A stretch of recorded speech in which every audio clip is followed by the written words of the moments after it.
Hermanos, esperemos que se encuentren bien. Dios los bendiga.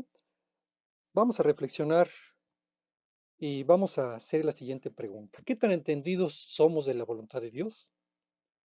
Si ya hemos aceptado a Cristo como nuestro Señor y Salvador, entonces nos debemos guiar por el Espíritu Santo y oír lo que Dios quiere decirnos en todos los aspectos de la vida. La voluntad de Dios para nosotros la encontramos en la Biblia. Pero ¿qué es entender? Entender es tener una idea clara de lo que se dice, se hace o sucede, o descubrir el sentido profundo de algo. Es darse cuenta, es captar el sentido de una cosa. El entender lo encontramos precisamente en las Sagradas Escrituras. Dice, por ejemplo, la exposición de tus palabras nos da luz y da entendimiento al sencillo. Lo dice Salmo 119, 130. También nos dice, más bien crezcan en la gracia y en el conocimiento de nuestro Señor y Salvador Jesucristo. O también en Jeremías 33:3 nos dice, clama a mí y te responderé y te daré a conocer cosas grandes y ocultas que tú no conoces.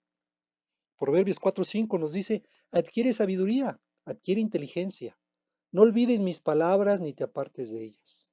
O Proverbios 9:10 dice, el comienzo de la sabiduría es el temor del Señor.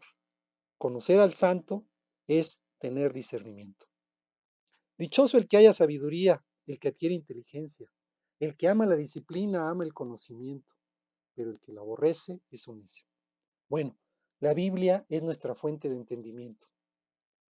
En el Nuevo Testamento, en 2 de Timoteo 3:16, nos dice, toda la escritura es inspirada por Dios y útil para enseñar, para redarguir, para corregir, para instruir en justicia, a fin de que el hombre de Dios sea perfecto, enteramente preparado para toda buena obra.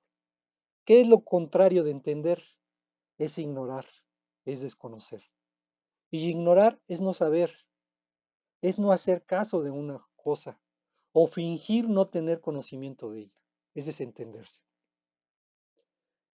Ignorancia es falta de saber o conocimiento y en cierta manera es un insensato. ¿Y quién es un insensato? Es un necio. Un insensato es aquel que muestra imprudencia o inmadurez en sus actos. Es aquel sujeto que actúa sin madurez, que carece de sabiduría, que no gobierna sus emociones y muestra imprudencia en todos sus actos. Es una ausencia de sensatez, es decir, de buen juicio. El no ser entendidos de lo que dice la Escritura para nosotros nos hace ser unos necios. El temor del Señor es el principio de la sabiduría. Los insensatos desprecian la sabiduría y la enseñanza. Eso lo dice Proverbios 1:7. El libro de Proverbios nos instruye a buscar la sabiduría. Salomón reflexiona sobre el valor de la sabiduría. Dice, y he visto que la sabiduría sobrepasa a la necedad, como la luz a las tinieblas. Eclesiastés 2:13. El Antiguo Testamento nos enseña a tomar decisiones sabias por medio de los libros sapiensales. La sabiduría es provechosa para dirigir.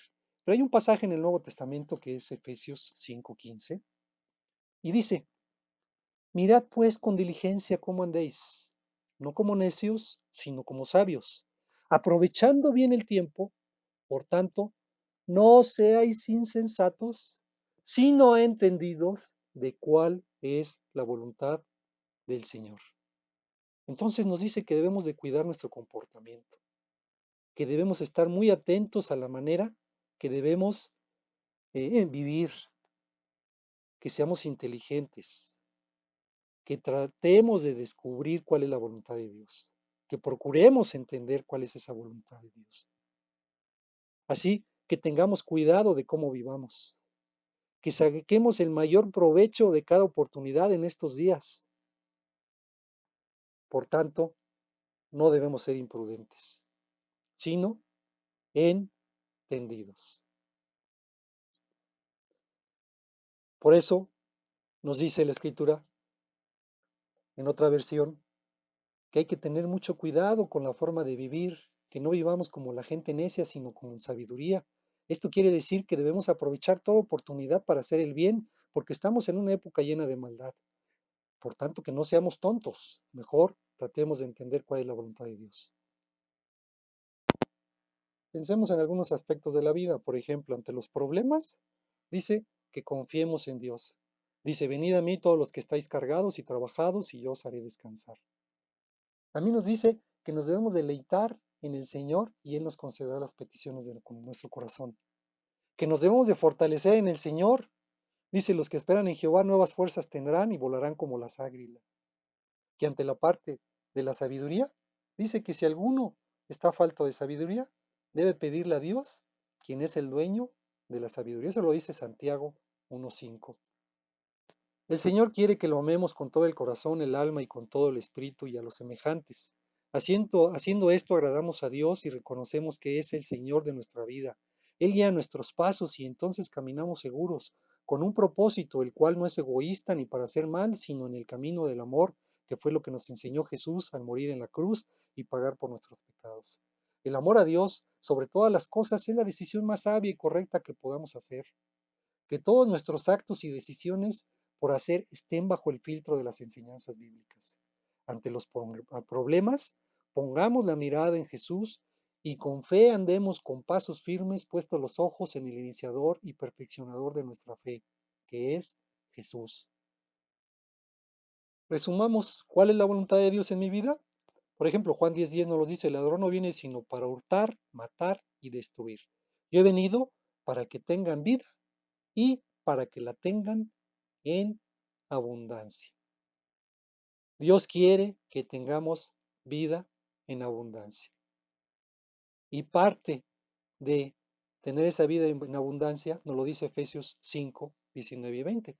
Dice, háblense unos con otros, con salmos, himnos, cánticos espirituales, canten y alaben de todo corazón al Señor. Pero sobre todas las cosas dice la palabra de Dios que debemos dar gracias al Padre por todas las cosas.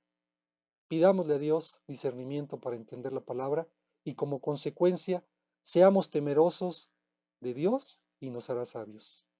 Oremos, Padre, gracias te damos, Señor, porque tú eres bueno y misericordioso y podemos encontrar en tu palabra, Señor, la voluntad para nuestra vida. Padre, danos sabiduría, Señor, cada vez que nos acerquemos a las Sagradas Escrituras, Señor, para que podamos entender en todas las esferas de la vida, principalmente, Señor, en poder entenderte qué es lo que tú quieres, qué es lo que te agrada, Señor, en nuestra familia, en el trabajo, en nuestra propia salud, en el bien a los demás, Señor. Permite, Padre, que podamos ser sal y luz en la tierra, Señor, y que así como Jesús vino, Señor, a traer paz y tranquilidad a la gente, también nosotros, Padre, a través de tu palabra y por medio del Espíritu Santo, Señor, y a través del Evangelio, Señor, podamos ser instrumentos tuyos, Señor. Utilízanos en todo momento y te damos la honra y la gloria por tu misericordia y tu bondad eternamente y para siempre. Gracias por ello, Señor, en el precioso nombre de Cristo Jesús. Amén.